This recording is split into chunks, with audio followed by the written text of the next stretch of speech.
I'm not sure what to say, guys. This round has been almost perfect. We have to really enjoy these when they come around because most of the time they don't.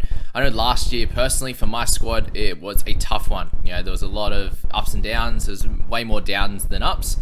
And this year, with a little bit of a higher expectation now that I am doing a lot better, these things don't normally happen, and we have to take it when it happens. If your players that you call out, you say that they're going to do something, they actually come out and do it.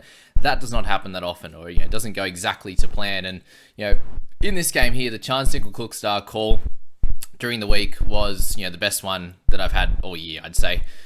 Looking at his stats, it was, pointed out that he had 2 try assists all year. He had no tries and no line breaks. So not one single line break, which is absolutely incredible. So I was saying that it was going to happen at some point. And for him to have a head injury, well, a little bit of a head knock, tiny bit, but got whacked in the ribs with the knee. So it was knee to the ribs, foot to the head. With Chance, especially with his 2 head knocks this year, it was like, watch, he'll get cat. The way this goes, he'll get cat 1, and won't be available next week, and he'll finish on his score of about 45, whatever it was at the time, which he was doing great. But for him to come back on and get that try that we've been waiting for was incredible. And for him to have 0 negatives in this game, what I love about his game, and it's really crazy how he doesn't score much higher. Obviously, when their team's sitting in the bottom part of the 8, just outside the 8, they had until they lost this game, unfortunately. Obviously he's not going to get to the ridiculous amount of tries and try assists, but he's someone that just hangs around the ruck, and I think that's great for a fullback. He's obviously great defensively. He's everywhere. He's making that last ditch tackle, everything. But then those first few plays, what you want to see if you're looking for a good fantasy fullback, guys, is to have them just sitting around the ruck waiting for an offload. You've got Adam Fanua-Blake, Tohu Harris, these type of guys that Tohu would used to offload a fair bit, but any of their outside backs that can get in there and make a good run, and he's just waiting for that offload to be able to make a line break through the middle. It hasn't really happened this year, but he's there waiting for it, and for him to finally get the spoils, and the enjoyment of a good score and a cracking game. Really, impressed with him there with 71. So that worked perfectly for me in that one. We'll go straight to the squad right now. I am ranked 50 in this week and 54 overall. So I will definitely go down. I'm playing 12 this week. I'm going to stick with that, guys. I got Tedesco sitting there, who I could trade for Ponga, and that would definitely keep me, I believe, in the top 100. But it wasn't. I'm not going to do it. So. Where's that meme where you get that thug life where you're just like, I only need 12 players this week to do well. But pretty much everything went well. We've got DeBellin's 10 extra points to come, 5, and then the extra 5 for captain. We've got Bird's extra 5, Lemuelu's extra 4, and everything else has been updated well. Horsburgh was incredible as well. So everything's worked out great so far this week. And if it's been great for yourself, I'm seeing a lot of people that are scoring really well and making some good ranks. And I think this week, for now, if you do have that, one player, Ponga in this game, I think you'll either hold or gain a little bit of ranks. And if you had 2 or 3, then you're going to really do well this week. So let's go through the rest of the guys. And Adam Fanua-Blake, he continues to get better and better. For him to be averaging 59 this year, I know like TK and the boys there, they pegged him as a purchase last year, and for him to be able to do this, and it didn't happen, and this is the year it has, and he's been incredible. 260 meters gain. Every time he ran and Billy Walters tried to tackle him, he just missed him and then tried to jump on his back afterwards. It was funny to watch there for Adam. Didn't get the try, but got everything else, that's for sure, in that one. Okay, Zalesniak. So he got 79 in this one, and he bombed a try off Johnson. So if you're a Johnson owner, just remember that. It would have been a spectacular try, full-length dive, but he did just went straight into his breadbasket. He dropped it, and then he should have went for the corner off a Chance pass as well, and he decided to go back inside and end up getting held up. Whereas if he's fast enough to just go in and do those miraculous dives in the corners, so he could have had 3 or 4 tries, to be honest with you there. And again, one of those guys that just when he gets these chance to run, like Chance will run once or twice during a set. Where Zalesniak, every single set, he's running at full ball, and he got one of them with a line break through the middle there, where 2 guys just completely couldn't tackle him because he was running too hard and at each of their shoulders. So he was great, guys, and he's had a nice year. He's going to be up a fair bit after this 79 as well. He'll be up closer to the 500k mark in the next little bit. Reynolds was 78. He was spectacular. He went through for a line break try, which they called back, but everything else was great in this game. very low on the negative side, just the one error in this one for Reynolds. So yeah, huge for him. Anyone who held on, you definitely got rewarded in this one, and that's 78. It's going to really help. I know a lot of people went, or a few people went Reynolds to Moses, so that obviously wasn't too bad an idea, but Reynolds does play in round 14 and Moses doesn't, so something to think about there. Now, Moses does in 16, but yeah, that's that. Toru Harris. So watching this game, I was like, how the hell did he... I thought he was going to get a heap of upgrades for tackles. He made 38, it said at the end of the game. I was like, no way. Like, to play 80 minutes, I was watching this one.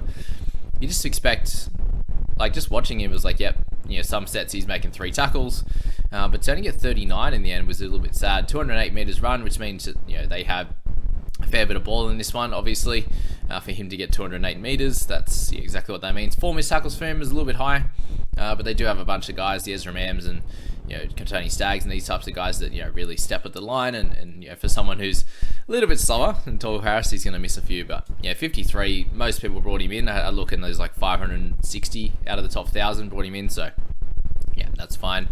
There for that score, it's still under, still makes money off that, and will be a very valuable asset in, if he's playing 80 minutes every week, he'll continue doing that. Yeah, Josh Curran, Rocco Berry, welcome back to a good score finally. Rocco, after starting with him last year, didn't get that score when we had him, did he? Anyway, Ale, if anyone owns him, still 38 in 31 minutes. He was good. Really is not a hell of a lot of options. We obviously missed Johnson there, 39 for him. So this was a little bit of a sad one. So things didn't go perfect at all for Johnson in this one. He should have had another try assist. He obviously got one in there, which was very helpful, and 1 line break assist, but he had 2 penalties, an error, and also a missed tackle. So a little bit higher than normal on that front. Tackle numbers, pretty similar to normal, 16 to 20 kind of thing. Didn't run the ball, and had 13 meters gained. And no offloads in this one. Kick meters were down about a couple hundred, so you're missing out on about 6 points there. The games where it was just completely dominant for SJ in his kick meters and running the ball, putting on tries and stuff, just wasn't to be in this game, and I don't feel like they played really good. Very impressive for the Broncos to win this one.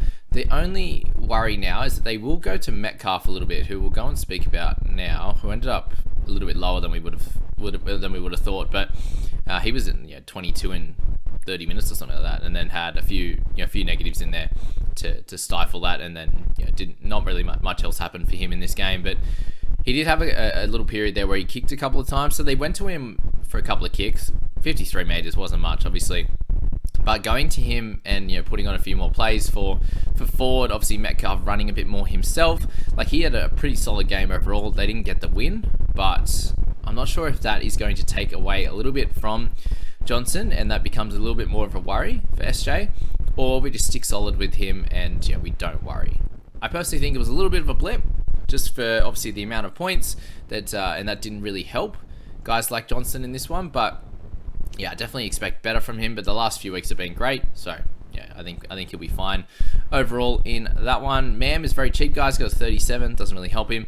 Jackson Ford with the 34, so he did come back off when Chance came on. So a little bit of a weird rotation, but probably expected with 40 that he would get a little bit less than that full 80 minutes, just with him coming off some head knocks, some injuries, some issues there. So 34 for him. For those that held, a bit average, to be honest with you. Obviously you wanted that 80 minutes, but his main issue is just that he tries to make a lot of tackles. He does just dive at a few blokes and miss a bunch there. 8 missed tackles, an error, and also a penalty, so neg 20.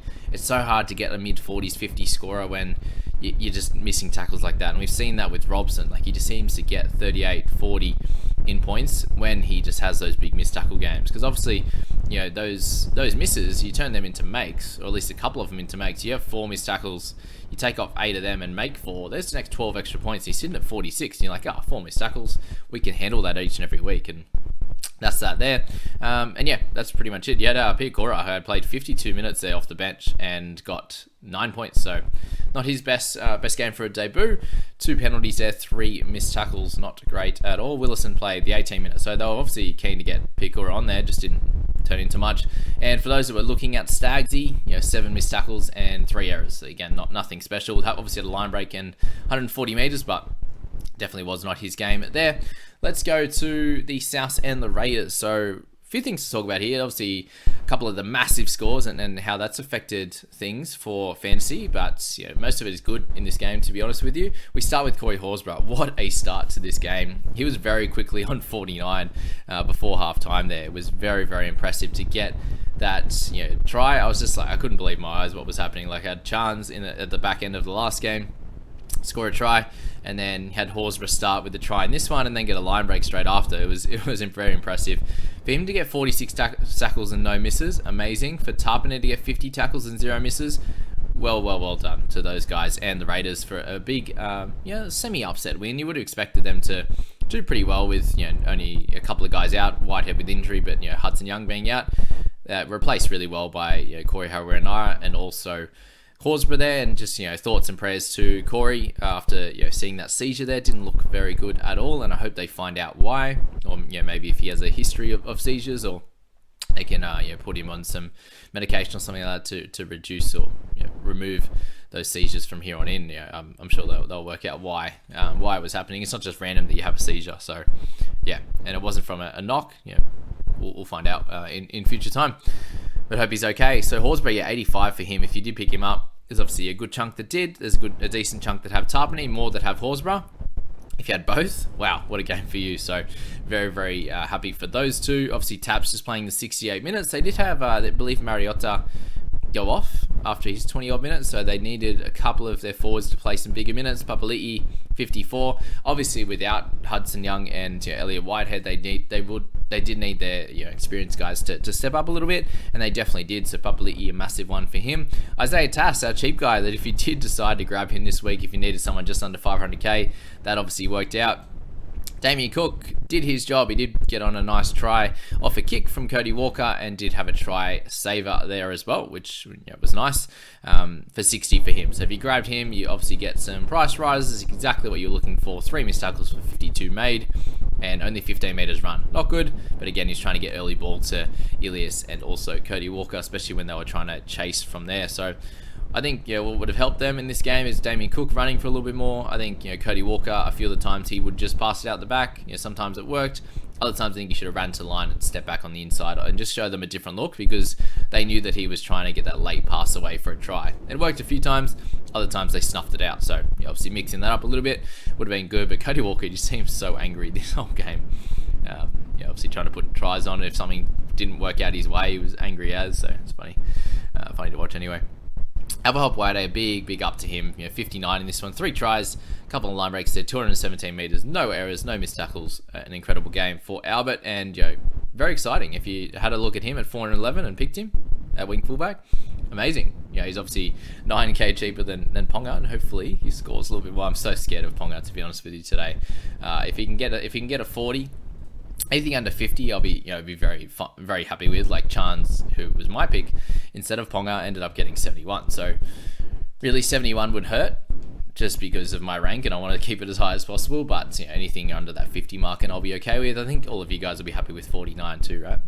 Let's just have all of us happy heading into this one.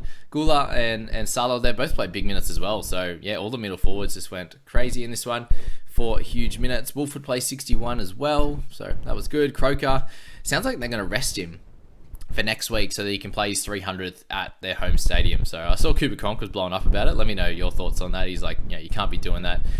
Treat every game like it's your last, or treat every game like it's the most important one, or something like that, whereas they're just kind of picking and choosing when to play him with this one. And look, I think Croker deserves to play at his home ground. It'll be a special feeling. 300 games. There's not many players that do it. Obviously, Cronk did. Woohoo, good on you.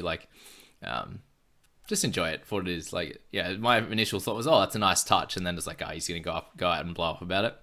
Bit weird. But anyway, that's that. Corey, if you did pick him up, obviously there are some worries about him, but it sounds like he will be released from hospital today. So, obviously just work out that as it goes. But, if it happens to be that he's out, then you have to cop that, unfortunately. Just another way that someone could not be playing in your fantasy team, right? Walker, as I said, he could have ran the ball a little bit more, ran 59 meters. A lot of that was to the line and then passing rather than actually running himself. So that's that. In that one, 3 tries this, so can't really complain too much when your best player does that. Wolford, 61 minutes, as I mentioned, with him. Totola with 41 in his 48. So, again, he's just, getting through his work now, guys, and doing a great job. 140 meters, 29 tackles, no busts, no offloads. So, those games will come where he'll sneak up back up to a 50, but he's still working into his role. If you had him, if you played him, happy days. Very, very good work. If you've got Fogs, 39, he got that field goal at the end, which kind of helped you, but he's just that step below. Obviously not kicking goals. He will kick goals next week, though, if Croker's going to be out, for sure. Those that have White and those that look to Kolomatangi, 38, 39, average. Johnson with 36 and his double try effort, so that was fine. Worked out all right that you got the 2 tries, but that was all. 65 meters, 2 tackle breaks, 2 line breaks, 2 tries, not much there. Hamasele, 48 minutes. You really would have hoped for a better score with that, but you cop that. Mariotta, the 24 minutes. As we said with him, just the 1 stint before I think he got some type of injury. But 31, he was great in that time. Host, 59 minutes. We expected probably about that. Obviously with Kolomatangi being back, Kolomatangi started for Cheekham, which is why he got the lower minutes. But still, big minutes for Cheeks there. Liam Knight, only 19 as well. And, a good debut for Tallis Duncan. Came on and did a good job in that one. Really strange with the Seb Chris situation, given he was on one leg for about 5 or 10 minutes and they had Nick Kotrick that come on and just cover and, play fullback, or they move people around and stuff like that. So, that was that. And the big news here really is Matt Tomoko. And, he's just fall from grace the last 2 weeks. So, he went from hitting 60s every week to hitting under 22 games in a row. Very, very upsetting. Obviously, 157 run meters is still great. 9 tackles, 4 misses, not great. And the no tackle breaks, no offloads, crazy. No attacking stats at all for Tomoko. So keep an eye on him. If he goes bad over the next couple of weeks, we know what he can do, and he could be in the low 500s very quickly if he continues to score anywhere under 30 over the next few weeks. So keep an eye on Matt Tomoko in that one. And guys like Host are definite sells next week. Obviously got him for this round, but I know a lot of people were like, they end up with Host on the bench or something anyway, so it really wasn't worth it in the end. So that's that, guys. That's the 2 games for your Saturday night. 1 game left. I hope I can stay somewhere in the top 150. I was trying to have a look if most people have 1 or 2 players. I think I can stick, if they get 50 each, I can hold about that 150 mark or in the top 200. So very happy with that if I can do that in this week with only 12 players and then push forward from here. But I hope a bunch of you jumped on the Chance train with myself. Let me know in the comments if you did grab Chansey in this one or you had Horsburgh or some of those great players. So good luck in today's game and we'll see you in the next one.